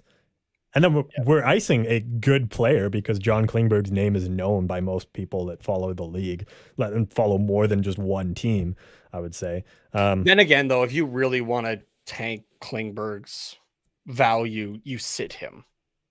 Right? That's no, but you're not tanking his value. You're you're tanking the team by icing him. Yeah, true. Yeah. Sorry, I got that mixed up. Yeah. No, that's okay. Yeah. Yeah, the GMs and the ownership, though, like Marchese's right there, though. The GMs and ownership are like not saying to throw games, but make the roster as unwinnable, suboptimal as possible. Yeah. Right? Chicago is definitely the prime example this year. Anaheim was going through the rebuild thing either way. What's going on, Allie, with the quack in the chat there? Yeah, Chicago's the obvious choice. Columbus, I don't think is so much of an obvious choice. It just happened, I think, overall. They did the same thing as the Ducks, where the Ducks signed Klingberg so that they were signing, quote, good players or names that people recognized, so that so it was like not draw suspicion. The Columbus did the same thing. They signed some scrub named Johnny Gaudreau to like a insanely stupid contract, and now he's he's actually been doing pretty well this season. Yeah, no, that's Columbus taking a legitimate step forward, I think. It was the good Branson signing that was the Klingberg one, where they gave him 4 years, $4 million. Yeah, the player's not the issue. The number is the issue, I think. Yeah. So Columbus, I don't necessarily know. Arizona is going to kind of be in that mix because they're still trying to figure their shit out as well. But they have, I like to think that Arizona has a path going forward, right? Mm-hmm. Like they got some young guys that are like just starting this year or like in the last 2 years that are really going to start to push things. Yeah. And Arizona has been playing the waiver wire, right? Yeah, that's true. Not just for the sake of roster, but like actually trying to get guys. Mm-hmm. Yeah, let's take a look at the standings here. Who else? It's the bottom 5. I guess we talked about Columbus, we talked about Chicago, we talked about Arizona. San Jose is just they're just bad because they're San Jose. They're paying for past sins in terms of contracts right now, right? Like they're looking at trying to move what is it, Timo Meier? Timo Meier has a qualifying offer of $10 million. Yeah. Like the Sharks did that to themselves, and it's going to be hard for any team to take that on right now, currently. Yeah. And same with Erik Karlsson, right? They're looking to move him when he's having the best year out of the last 5.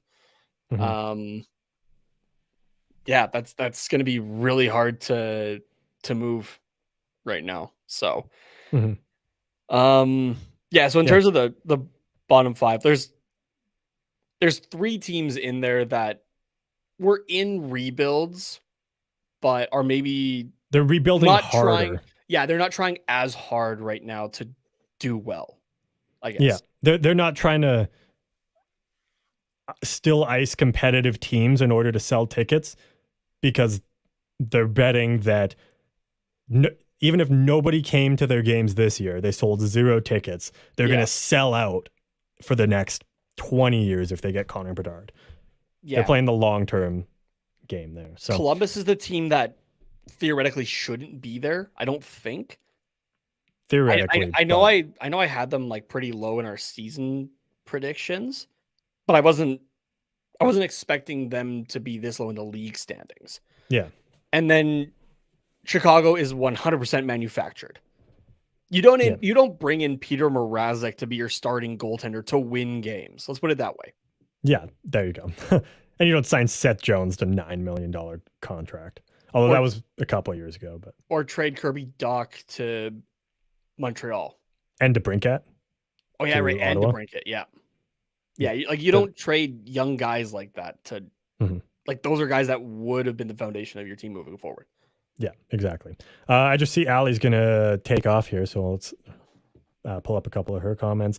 Draft is rigged. She says Beard. But Bedard is going to Arizona. Beard. Bedard, future Coyote, because Bettman says so. And then she says, okay, bye. I'm studying right now. Just wanted to drop a quack, which we appreciate. Thank you very much. Thank you very much. Yeah. The one thing I did want to say about teams tanking, and I I honestly think it's such an easy fix because instead of like, yes, it makes logical sense to just give the worst team the first overall pick or the best odds at it. But no matter what, there's somebody is going to tank. Somebody in the organization, whether it's a player or whether it's a coach or whether it's a owner or a GM or an assistant GM or scouts, like somebody is going to cause the team to do worse than they should on purpose. I think the best way to fix that is you take the 16 teams that don't make the playoffs, 17 to 32, and you give the 17th place team the best odds or the first overall pick or whatever. Because Okay, so there's you're two, going the flip. yeah, so there's two reasons I think that. One, it prevents teams from just being in a perpetual cycle of mediocrity. Like say we'll say Minnesota, because I don't want to sound biased when I say Calgary, but Calgary as well. Where there's just teams that they don't. I was going to say Calgary. Yeah, they're teams that they sometimes make the playoffs, they sometimes just miss out, and really all they need is just that one piece, that top 3 pick even, just to put them over the edge into contender. But they're always right there, so they don't want to go full rebuild, so they never get low enough for a top pick. Yeah. But then there's also going to be teams that are like, okay, we're just on the cusp of being a playoff contender. Do we wait and get a first round pick like a Connor Bedard that will help us next year and then 3 years down the road will also help us? Or do we sell off assets, in other words, our first round pick for next year, to get a player now that can help us, like say this year a Patrick Kane or an Erik Karlsson type of player, and they might sell those picks to a team like the Anaheim Ducks, who are bottom of the standings. Like they might say, okay, I'm just going to pick Troy Terry. Like that would never happen, obviously, but it's like, we'll give you a first round pick for Troy Terry because all we need is a top 6 right winger, and because that's the only hole in our roster. And that'll take us hopefully to a cup. In exchange, we'll give you our first round pick, which could potentially be Connor Bedard. So, and then the Anaheim Ducks need it, and they're not going to get it normally, but they'll still get, decent enough picks. If without it, they'll get, the middle round players if they don't acquire a first from somebody else, which eventually will be enough to get them into that mediocre level, which will then get them a first overall pick or a top 3 pick to push them into contender. So to me, that makes the most sense. And then if you kind of want to accelerate your rebuild, you acquire first round picks from other teams. That's kind of what I think. There was another idea that I saw around Twitter that I kind of like, because just for the chaos of it, if you know me at all, 17 to 32, I'll have the exact same odds at the number 1 pick. So that it doesn't even matter. Yeah. Yeah. It is chaotic. I don't mind that. One of the fantasy leagues I'm in, the 32 team fantasy league, the way we do it is it's kind of like you're kind of broken up into tiers. So I think it's like the top 5 or 6 teams that miss the playoffs get like a certain amount of odds, and then like the next few get a certain amount, and then I think there's like 3 or 4 tiers, and then we do a consolation bracket of the 16 teams. And that's a good idea. Yeah. Yeah, and then the first place, so essentially the gold, silver, and bronze teams get like boosted odds. So if you're like again, like that 17th place team that just missed out because you were in a tough division, then you're just going to run through the consolation bracket. You'll get not great odds, but then because you won, your odds will be boosted to kind of be similar to the same as the top tier of picks. But if you just had like bad luck or injuries throughout the first 3 quarters of the season, and then come playoffs, your team got healthy, so you were lower in the standings, then you get, or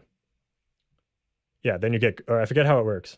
No, yeah, sorry. If you're lower on the standings, you get better odds. But if you win the consolation bracket, it adds up. So if you're a bad team that was just like unlucky or whatever, you get good odds, and then you run through the consolation bracket, and then you get even better odds. So like it kind of balances out that way and doesn't promote tanking, or like it kind of does, but there's another way to get a good pick, and it's to do just mediocre throughout the season. So Yeah.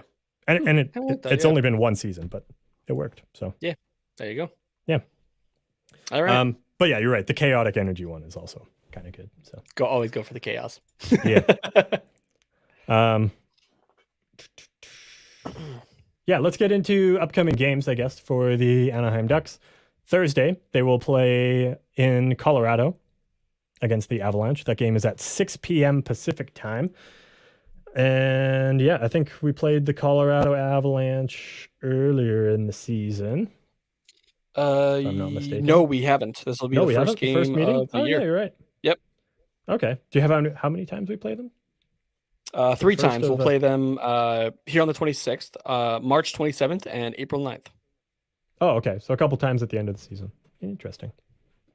Yeah, Colorado, kind of a surprising team this year because they are, I think they're still out of a playoff spot. Like they're still in that wild card, or have they squeaked back into a wild card? I believe they're back into it currently. Okay. Oh, no, sorry. They are, don't worry about the wild card spot. They are 3rd in the Central now. Oh, okay. There we go. They figured it out. There we go. Apparently. Nature's healing itself. Yeah. They no, did lose just a Landeskog is healing injuries. himself. Yeah. Yeah. Exactly. Yeah. Injuries hurt this team for a bit, and everyone was just kind of waiting for them to get healthy, and then they would tear it up again. So yeah. Which they are currently doing. They are 7-3-0 in their last 10, currently on a 6-game winning streak. Oh, damn. Yeah. I will say Minnesota is right behind them. Same amount of games played with one less point. So they'll probably flip-flop between just out of the wild card or in the wild card and 3rd in the Pacific. Like it's very, very tight. Like both the Central and the Pacific are all very similar this year. Like Colorado, Edmonton, Calgary, Minnesota, and Nashville are all within 5 points up for essentially 2 wildcard spots or 3 if you happen to be in the Central. So, and then Seattle's only at 59. So it's very, very close. Yeah, and speaking of, I'm just seeing the chat here from Rory. Avs just got Matt Nieto. Yes, that's right. That was earlier today. So Matt Nieto and defensive prospect Ryan Merkley heading from the San Jose Sharks to the Colorado Avalanche in exchange for Jacob McDonald and prospect forward Martin Kaut. Okay. Not a bad deal. Yeah. And I'm never going to be one to there. Yeah, I'm never going to be one to question a Joe Sakic trade either. So nope. Yeah, exactly. But yeah, that seems not bad for the Colorado Avalanche, honestly. A little more depth for them. And I think Martin Kaut, like he's been decent, but he just hasn't had the opportunity to play, whereas Matt Nieto, I think, will get Nieto's got 8 goals, 15 points in 45 games this season. Did Nieto not play in Colorado previously? I thought he'd been there before.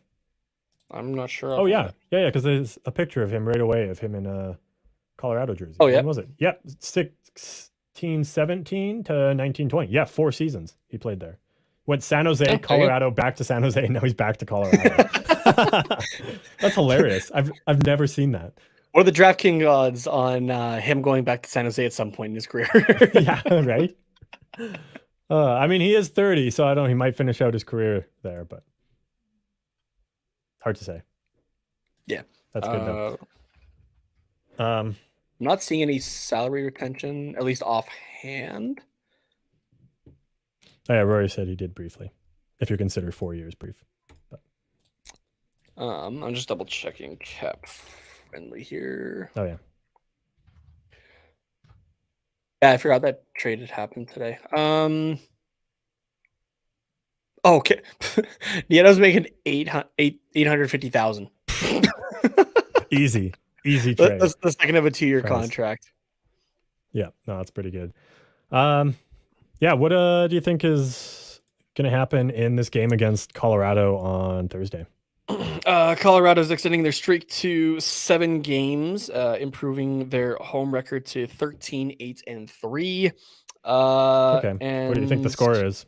13-8, 13-3? Oh God. Just because you said 13-8-3 is their record. I know 5-2 Avs.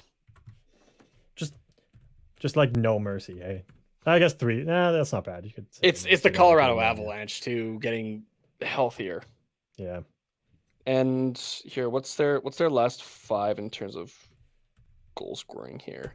I'm gonna go 4-1 Colorado. Yeah, I think a 3-goal spread is reasonable, right. but yeah, I think their last looking good. their last 5 games obviously wins. 6-3 over Detroit, 4-1 over Calgary, 4-1 over Vancouver, 2-1 over Seattle, and 3-2 over Washington.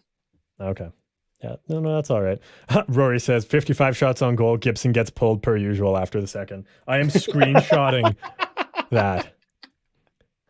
I can guarantee that's going to be the case here. Sorry, just give me a sec. I want to get our scores in there too, just so I'm not like, what is the context of this? There we go. I can absolutely see that. I just wanted to check if Colorado was in a back-to-back situation. I don't think they're playing tonight though. Wednesday yeah, they're not. They played on Tuesday against Washington, and then they don't play again until Saturday afternoon game against St. Louis. So okay, well that answers that. And now let's talk once again about the Arizona Coyotes. No, you're not having deja vu. This is a game on Saturday at 7:30 Pacific time, which will be at home. Right? Yes, at home. Yes. Against the Arizona Coyotes. So no more Mullet Arena, no nice broadcast viewing angle, but still get a decent one at a Honda Center. Yeah, it's not Mullet Arena level, but it's also not SAP Center.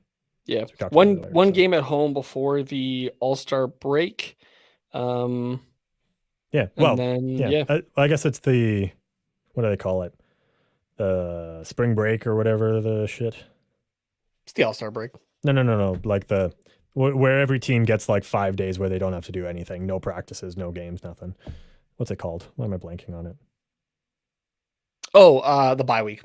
Thank you. Yep. Yes. I was so dumb. I was like, I should know what this is, but yeah, the bye week. Yes. They get their bye week on the first half of the All-Star break, whereas I think half the teams do, and then the other half gets it like coming out of the All-Star break. Yeah. Or something. I think that's what it is this year. So yeah. So yeah, we'll have a whole week of no games to talk about, which and then get thrown straight into a back-to-back against Dallas and Chicago. Yeah. No, we will have Minnesota in there. Oh no, I'm looking at Arizona's. Never mind. Yeah. I was like, who happens to be playing St. Louis and Chicago on a back-to-back. So my brain just like totally disregarded. I just saw Chicago and was like, yep, that's it. Okay, yeah, straight into a back-to-back on the road, Dallas and Chicago. Yeah, but we're getting ahead of ourselves. That's like 2 weeks away. Arizona. We will be. I'm playing. Gonna say that the Ducks continue to hinder their chances, at best chances for Connor Bedard against the Arizona Coyotes, because they hate this team for some reason, and the Coyotes hate the Ducks just as much.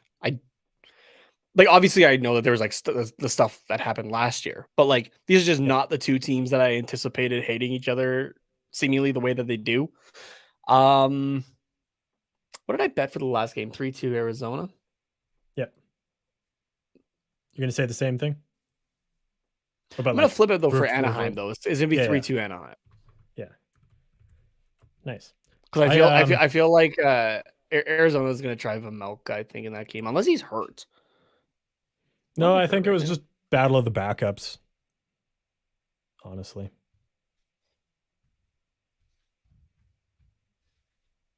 I don't even know how to spell his name. VEJ. I'm just pulling up the roster. No. Vemel. I got it. VEJMELKA. Is that right? VEJMELKA.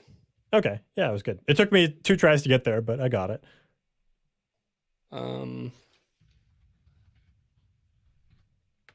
Yeah, I don't think he's injured. Arizona Coyotes injuries. There we go. ESPN.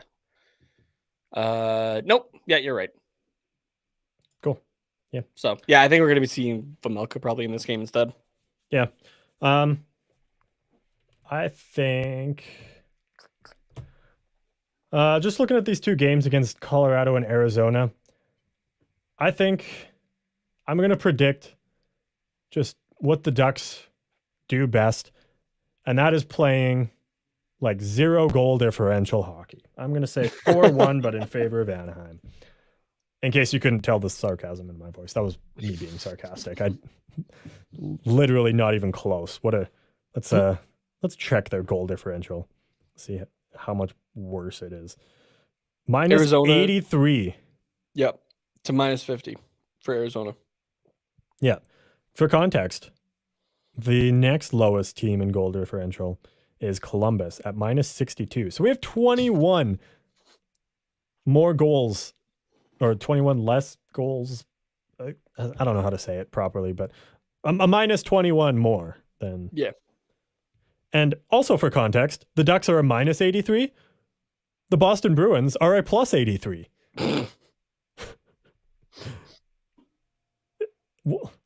That shouldn't even be frickin' possible. Not only for the Ducks being that bad at not scoring and for letting goals in, but there's no way the Boston Bruins should be scoring 83 more goals than they let in. And we're like just over halfway through the season. Yeah, 47 games. That's stupid. I was gonna add to it. Linus Ullmark has 11 more wins than the Ducks do this season.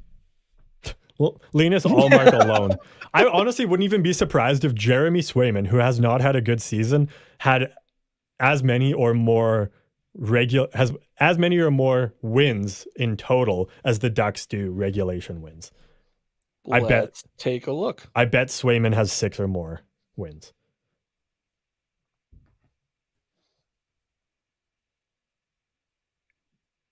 Six or more wins? Yeah. Jeremy Swayman has 12. And the Ducks have how many, like, just total wins on the season? 14. So even he's like not that far off, and he has not been.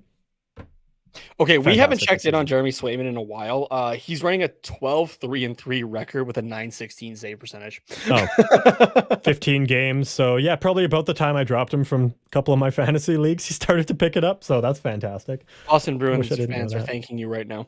Yeah, right. Clearly it was all you. Apparently, yeah.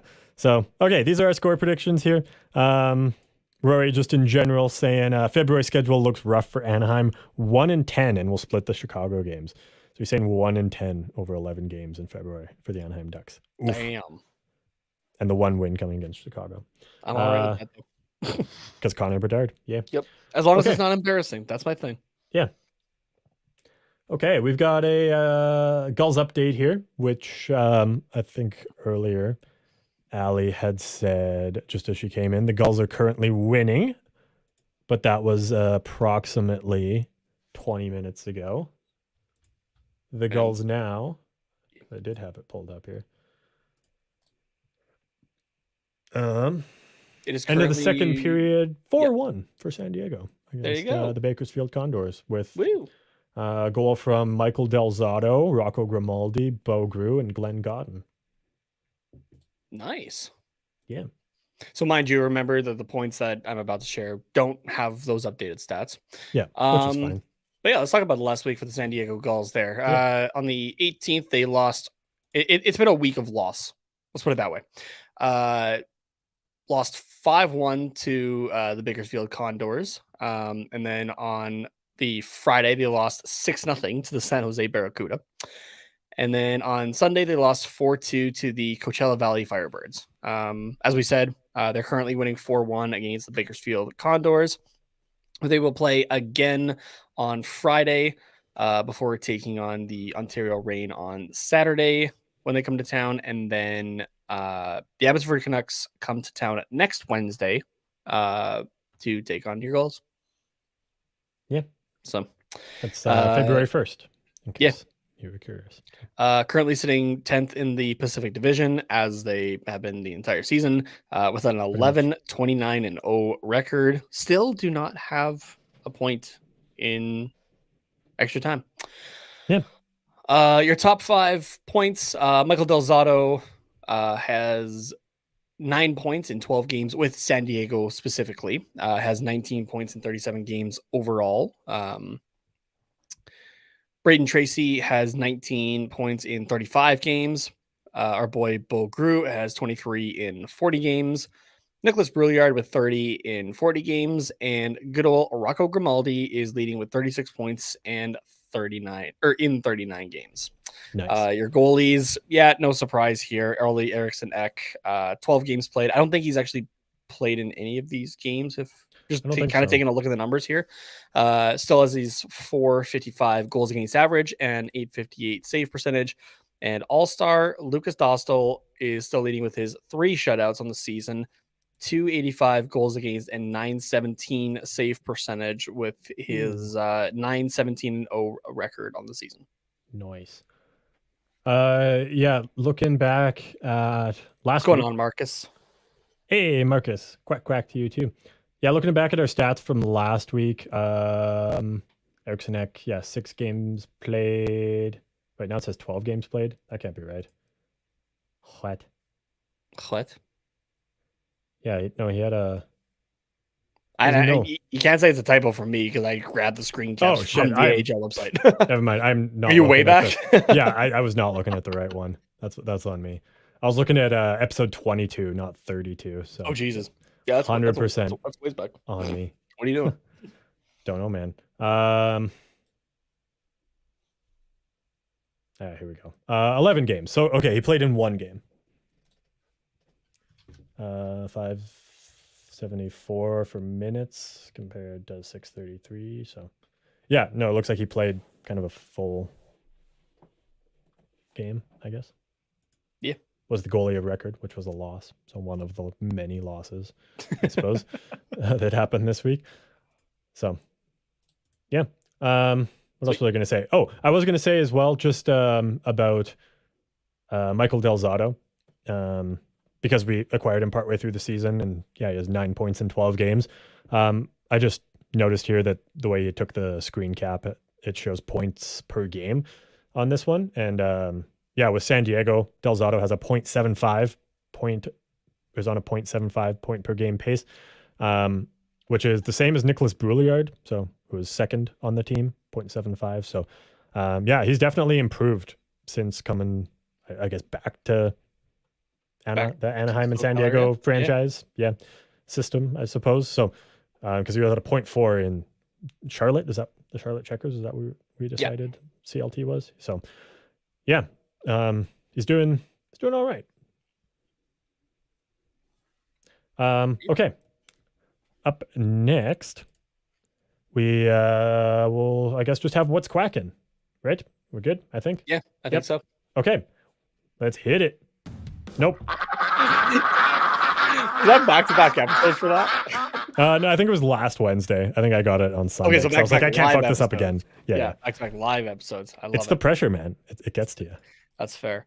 As you know, understandably, the last couple of weeks we've been talking quite a bit about Connor Bedard. Yep.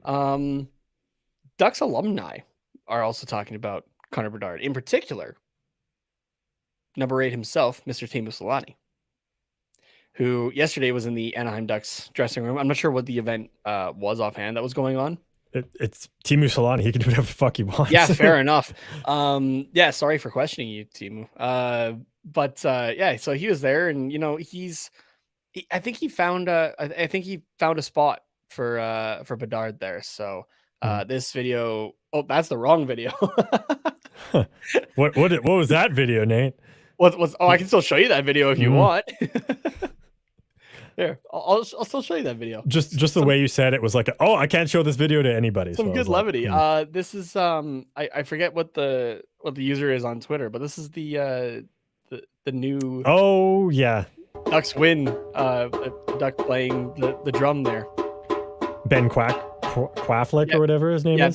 Something like Ben Quacklick or Afquack. That's what it is. There we go. Yep. Ben Afquack. Yep. I have the two videos like that, side by side in here, and I just picked the wrong one. Oh yeah, that's okay. I'm never mad about that video. Here, this is the one that we want here. Here we go. So this is Teemu inside the Ducks locker room here. So all right, Ducks locker room here. A lot of great young players. And here's nobody here. You know what? I'm gonna help you. Let's put the next year player here. There you go. Now we are ready. Welcome.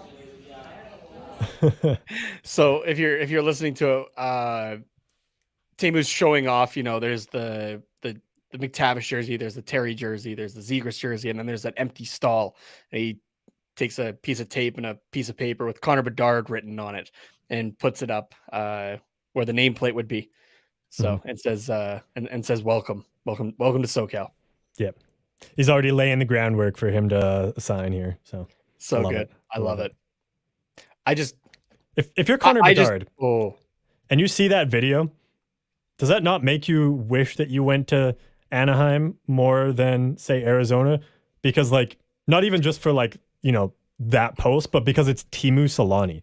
Like, who do the Coyotes have that is doing those type of videos that you'd be like, fuck, I can't wait to go there because I want to meet them. Yeah, but no, but he's not doing that kind of stuff. Like, yeah, he's there and he's part of the organization. But as much as Teemu is awesome, I think Connor Bedard is going. I would like to go to Anaheim so that I can play with my good buddy, my good pal from Team Canada, Mr. Mason McTavish, who not Dylan Guenther in Arizona. who there's both. Bedard said that McTavish texts Bedard every time that the Ducks lose. And he's like, this one's for you, buddy. Exactly. So. That's hilarious. I wonder, I bet Dylan Guenther doesn't do that. Every time the Coyotes lose, he was like, yeah, this one's for you. Yeah, exactly. We got Ronnie in the chat here. Quack, quack, just popping in here towards the end. What's going on, Ronnie? Pooping in. Sorry. I have my glasses on and I still can't fucking read. Apparently not. Got to get you the like the magnifier ones from the dollar store. Mind you, I do have the screen like pretty small here. So just you just gotta you're in my eye line here. You just gotta embrace the old person thing and make the text just like massive. Like where like the size where like it's on your phone and like there's like one word per line on the phone. Now, okay, seeing this earlier this week. We got a two-parter? Yeah, we got a two-parter here. Double what's quacking. Let's do the music again. Sorry.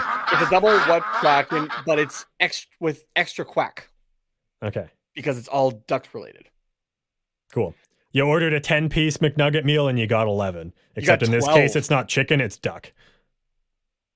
I kind of want to try that now. Anyway, this is why I believe that, one, we need Trevor Zegras to come on this show at least once. And two, Trevor Zegras, you and I would just be great friends. So the Anaheim Ducks have been doing these player profiles, and they put out a couple of them.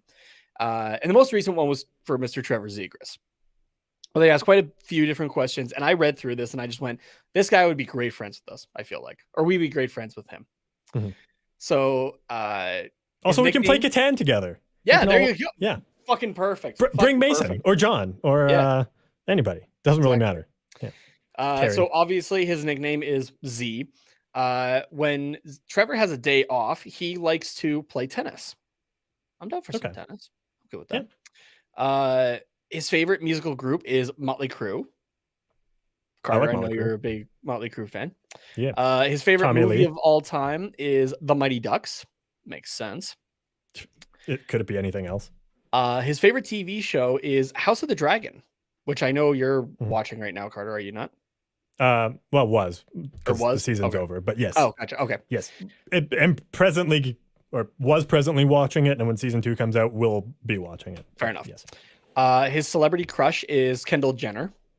I guess if you had to pick one of them, sure.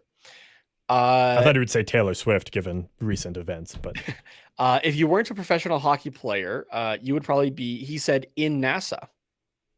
I like space. I'm down for some interesting NASA stuff. Space is cool. Yeah. Yeah. His favorite current or former Anaheim Ducks player is Ryan Getzlaf. This is the one that this one I related to. What would you change about yourself if you could? Trevor said, I'd be 6'3". This is where I also feel Trevor. What is the best thing about being a professional hockey player? He said pizza after every game. Mm-hmm. His go-to karaoke song is Wildest Dreams by one Miss Taylor Swift. That's a good one to karaoke to. I can't say I've ever done that, but I think next time I feel like the high note in the chorus would be fun after you've had a few drinks in you. Oh yeah, it's just like you just like wouldn't even care. You'd just be like screaming at that point. Exactly, it wouldn't even be close. But I think you just have to like high pitch moan it instead, just to get the laughs. If he could eat one meal for the rest of his life, it would be Lucky Charms. Which, you know what? I haven't had a bowl of Lucky Charms in a while, but I could go for Oh, some. really? Every once in a while, I fuck up a box of Lucky Charms. Fair enough. Yeah, it's like Thank you for including it's the at word least twice up a in day. that there. Yes, yeah, it's too good to do anything else but eat it. Yeah. His favorite childhood memory was getting a dog, Mhm. which I know your parents got a dog just in like the last year kind of thing. Yeah. But as somebody who like, I remember vividly when my stepdad and my mom and I went to the pet store and we saw, you know, the display window with a bunch of beagles in it. And, you know, being a 7 or 8 year old kid at the time, 7-year-old. Yeah, I think 7. You know, obviously asking, oh, like, can we play with one? And yeah, sure, yeah, let's bring one out. And you're in the little play area in the pet store, and you're playing around. And again, like a 7 or 8 year old kid would, like, oh, can we keep him? And that's when my stepdad looked at me and went, yeah, we already bought him. He comes with us home. He comes home with us later this week. And I go, what? So yeah, still very much remember how we got Otto, named after the bus driver from The Simpsons. Nice. The most trouble that Trevor Zegras got in when he was a kid, and this one feels like a me one as well. I stole a book from the library. Yeah, that's relatable. Yeah, and if I wasn't a little rule follower, I probably also would have stolen a book from a library. But his favorite subject in school was science. okay. His hero growing up, I love how it doesn't like. I love this answer because it just says, "Who was your hero growing up?" It says Spider-Man. I literally knew that was going to be the answer. And this one, I also feel I would probably do something similar as well. What did you buy after you signed your first pro contract? Trevor Zegras bought Chipotle. Nice. Someday, somehow, we will get Z on this show. Yeah. And just talk nonsense, honestly.